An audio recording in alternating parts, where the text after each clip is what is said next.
अब देखना बेटा, टीपी की डेफिनेशन समझो पहले। टोटल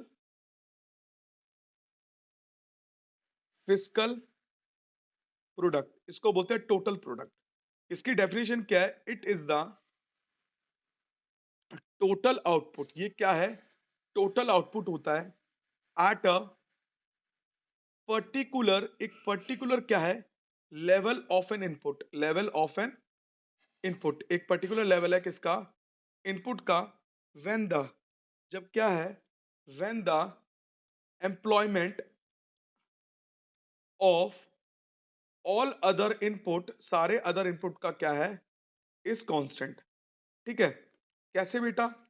क्योंकि सारे इनपुट का कांस्टेंट रहेगा तभी क्या होगा, हम लोग टोटल आउटपुट निकाल पाएंगे। तो ये होता क्या है? एडिशन ऑफ एमपीपी, एडिशन करेंगे किसका? एमपीपी का एट ईच लेवल, हर एक लेवल में addition of MPP at each level give TPP. हर एक लेवल में जब हम एडिशन करेंगे तो हमें क्या देगा? वो टीपीपी देगा। समझ आ गया बेटा? तो इसका फॉर्मूला क्या होता है? एडिशन ऑफ एमपीपी, बस यही उसका फॉर्मूला है। तो ये होता है हमारा टीपीपी। इसका स्क्रीनशॉट ले लो सारे के सारे, और बिल्कुल कॉपी में जरूर लिखना, या तो लिखो इसको फटाफट, जल्दी से लिखो, या स्क्रीनशॉट ले लो। स्क्रीनशॉट ले लो, ज्यादा बेटर रहेगा बेटा। ठीक है? हाँ, ठीक है, ओके बेटा, वेरी गुड बेटा। आगे चलते हैं। What is APP?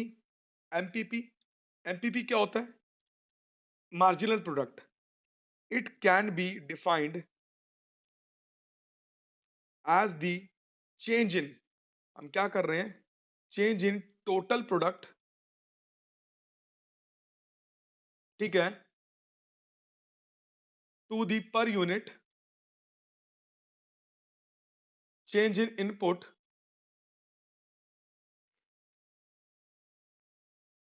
when the employment, when the employment of other input is considered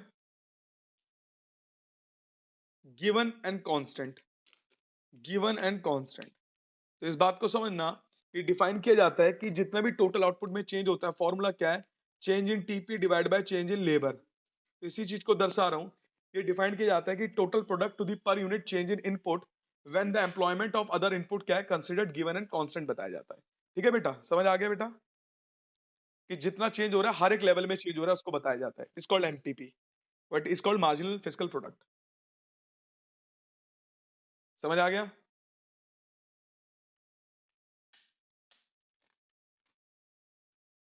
ठीक है, आगे चलते हैं। आगे है एवरेज फिस्कल प्रोडक्ट। इसका मतलब क्या होता है? It is the total fiscal product पर यूनिट ऑफ वेरिएबल इनपुट। ये टोटल फिस्कल प्रोडक्ट है किसका? पर यूनिट ऑफ वेरिएबल इनपुट का। ठीक है? हर यूनिट का, हर एक लेवल का, हर एक इनपुट का, जिसको हम कैन बी ऑब्टेन्ड। ये कैसे ऑब्टेन्ड होता है? बाय डिवाइडिंग, हम डिवाइड करेंगे किसको? TPP with number of unit of the factor employed. उसके फैक्टर क्या होगा? एम्प्लॉयड होगा बेटा। इसका फॉर्मूला होता है टीपी डिवाइड बाय लेबर। हर एक डिवाइड का, हर एक लेवल का टीपी, हर एक लेवल का लेबर। समझ आ गया? कि कहते हैं टोटल फिजिकल प्रोडक्ट होता है per unit of variable input. हर एक यूनिट का वेरिएबल इनपुट को डिवाइड करेंगे उसके नंबर ऑफ फैक्टर एम्प्लॉयड से, तो हमारा एपी निकल जाएगा बेटा। अब इसको डीप में समझते हैं तभी समझ आएगा, वरना नहीं आएगा बेटा। अब देखो बेटा, इसको समझते हैं न्यूमेरिकल से। मैंने लिखा लेबर, मैंने लिखी लेबर 1 से लेकर 8 तक, 1 2 3 4 5 6 7 8। ठीक है? मैंने लेबर लिखी, बिल्कुल लिख दी बेटा। मैंने मान लो एमपी खुद से लेट कर लिया। मैंने लेट कैसे करूंगा एमपी? सर आप कैसे लेट कर लोगे? क्योंकि मुझे एमपी की शेप पता होती है, ऐसी होती है बेटा। पहले इंक्रीज होता है, फिर डिक्रीज होता है, फिर जीरो होता है, फिर नेगेटिव। पहले होता है 2 4 6। ठीक है? फिर होगा डिक्रीज 4 2 0 -2 -4। ठीक है बेटा। अब बात करते हैं टीपी की। टीपी का फॉर्मूला क्या होता है? एडिशन ऑफ एमपीपी बेटा। ये देखो मैंने यहां लिखा 2 4 6 4 2 0 -2 -4। समझ आ गया बेटा? अब टीपी क्या होता है? 2 6 6 6 12 12 4 16 16 2 18 18 0 18 फिर 16 ठीक है फिर 12। समझ आ गया बेटा? मैं क्या कर रहा हूं? तो मैं क्या कर रहा हूं? ऐड ऑन कर रहा हूं, बार बार ऐड ऑन कर रहा हूं। कोई डाउट? ठीक है, मैं हर चीज को क्या कर रहा हूं? ऐड ऑन कर रहा हूं, ऐड ऑन कर रहा हूं, ऐड ऑन कर रहा हूं। यही होता है। What is AP? एपी क्या होता है? 2 divide by 1 2 6 divide by 2 3 12 divide by 3 4 16 divide by 4 4। तो ऐसे करके आपको 18 डिवाइड बाय 5 करना है, 18 डिवाइड बाय 6 करना है, 16 डिवाइड बाय 7 करना है, 12 डिवाइड बाय 8 करना है। समझ आ गया बेटा? समझ आ गया बेटा? तो ये आपका है जो मैंने बताया था कि जो डेफिनेशन है वो इस वजह से क्लियर होगी, वरना नहीं होगी। ये टेबल बिल्कुल याद कर लेना, समझ लेना। अब टेबल को याद करने का तरीका क्या होता है वो बताता हूं बेटा, कि सबको प्रॉब्लम होती है टेबल को याद कैसे करें। आप हमेशा शेप्स को ध्यान रखो। जो एमपीटीपी की शेप्स क्या होती है वो मैं बताता हूं। ये तरीका एक शॉर्टकट है, बहुत आसान है। देखो सबसे पहले समझना, टीपी जो होता है वो क्या होता है? Increasing at increasing rate. पहले वो बढ़ता है बढ़ते क्रम से बेटा। ठीक है, देखो मैंने बढ़ा दिया। जब टीपी मेरा बढ़ता है बढ़ते क्रम से, तो एमपी क्या होता है? एमपी खाली इंक्रीज होता है। जब ये इंक्रीजिंग होता है इंक्रीजिंग रेट से, तो इस रेट पे फोकस करो, इंक्रीज हो रहा है तो एमपी इंक्रीज होगा। फिर जब ये इंक्रीज होता है डिक्रीजिंग रेट से, तो इसके डिक्रीज होता है डिक्रीजिंग रेट से, डिक्रीज पे फोकस करो तो एमपी भी डिक्रीज हो जाएगा।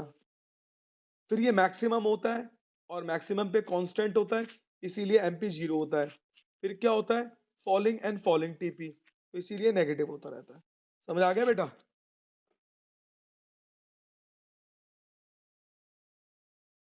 दोबारा से समझ बेटा।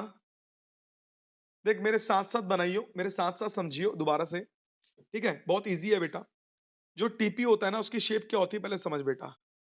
टीपी की शेप समझ यहाँ पर, एमपी की शेप समझ यहाँ पर बेटा।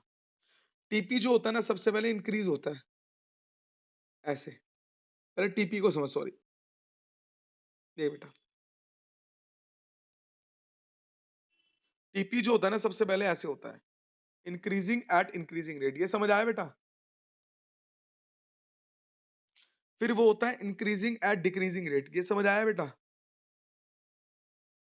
फिर वो होता है डिक्रीजेस। कोई डाउट? अब इसी डायग्राम में मैं क्या बनाऊंगा? एमपी। एमपी क्या होता है? पहले इंक्रीज होता है, क्योंकि ये होता है increasing at increasing rate between 0 to L1, इसीलिए M क्या होता है?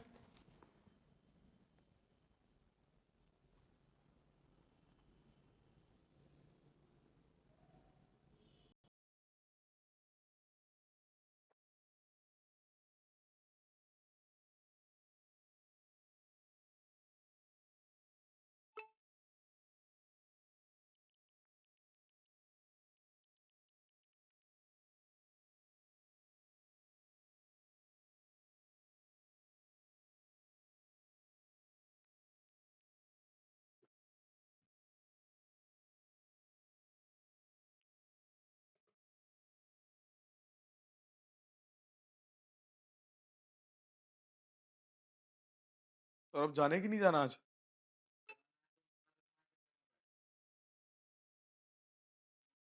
बस ठीक है, निकल रहा, 2 मिनट और रुक जा।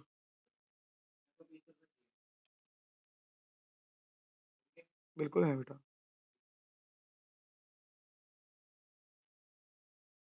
रिक्शे में घर जाएगा क्या? पेट्रोल छोड़ा कि नहीं छोड़ा?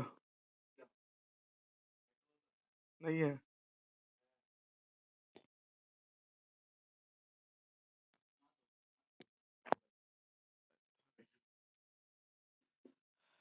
सर गए क्या? नहीं आएंगे, सर ने बोला था। बेटा जल्दी ज्वाइन कर लो यार।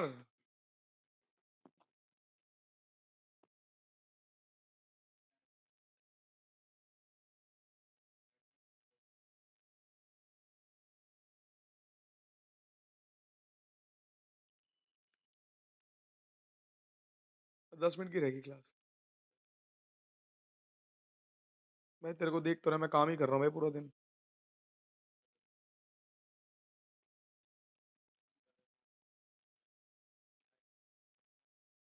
एक्चुअली क्या, मैं घर जाके भी पढ़ाता हूँ ना, तो मैंने कहा यहीं पढ़ा के अब जाऊँगा, रेस्ट करूँगा। नहीं, खाना नहीं बनाऊँगा, सुबह सोऊँगा। हाँ।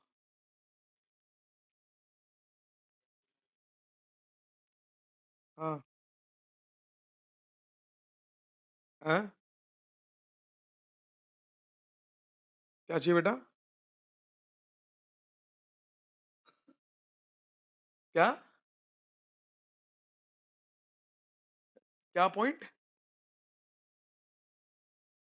क्यों भाई? तेरा? बढ़िया पार्टी है फिर तो। यार, तेरे भैया की ज़िंदगी अभी खराब हो रही है तो गिफ्ट माँग रहा है। चल यार। सिद्धार्थ को जॉइन करना नहीं करना? फ़ोन मत कर भाई, जिसको जॉइन करना होगा करेगा।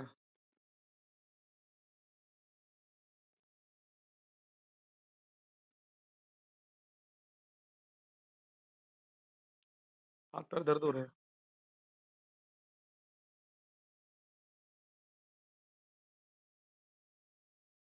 बेटा जॉइन क्यों नहीं कर रहा क्या? हैं? नहीं, लिंक दे तो दी दूसरी। देख भाई, दे दी है। चल कोई नहीं बेटा। अरे बस ये करा दूं, फिर उसके बाद छुट्टी कर दूंगा क्लास। हम्म। सिराज बेटा, देख बेटा इसको। बस बस बस इसको समझा रहा हूँ, बेसिक समझा देता हूँ, फिर छुट्टी कर दूंगा। सिर्फ ये बताना है मुझे। देख बेटा, इसमें क्या हो रहा है, जब ये इंक्रीजिंग, जो हमारा टीपी है वो इंक्रीजिंग एट इंक्रीजिंग रेट हो रहा है, तो ये क्या हो रहा है, इंक्रीजेस हो रहा है खाली। ये क्या हो रहा है, खाली इंक्रीज हो रहा है। जब ये इंक्रीजिंग एट डिक्रीजिंग रेट हो रहा है टीपी, तो हमारा ये डिक्रीज हो जाएगा ऐसे। इसके मैक्सिमम पे, ये मैक्सिमम पॉइंट है और ये कांस्टेंट है अपने मैक्सिमम पर, टीपी। तो एमपी क्या है, हमारा पॉइंट ऑफ सैचुरेशन है। क्या है, पॉइंट ऑफ सैचुरेशन। ध्यान रखिए बेटा, इसको पॉइंट ऑफ सैचुरेशन बोलते हैं या फिर पॉइंट ऑफ सेफ्टी बोलते हैं बेटा। ठीक है। इस पॉइंट में क्या है, जीरो है बेटा। फिर टीपी हमारा फॉल हो रहा है, डिक्रीज हो रहा है एट डिक्रीजिंग रेट, इसीलिए हमारा क्या हो रहा है, एमपी क्या है, नेगेटिव है। एमपी क्या है, नेगेटिव। समझ आ गया बेटा? जस्सी, तो यही चीज है, इसको हम डीप में पढ़ेंगे नेक्स्ट क्लास में। नेक्स्ट क्लास में मैं क्या कराऊंगा, टीपी और एमपी के रिलेशनशिप बताऊंगा, और एमपी और एपी के रिलेशनशिप बताऊंगा, और जो सबसे इंपॉर्टेंट है, law of diminishing marginal law of diminishing marginal product के बारे में बताऊंगा, और लॉ ऑफ वेरिएबल प्रोपोर्शन के बारे में बताऊंगा। ठीक है श्रीनाथ बेटा? जिससे तेरा पूरा चैप्टर कवर हो जाएगा। कोई डाउट? ओके बेटा, एंजॉय कर ले। Bye bye, take care.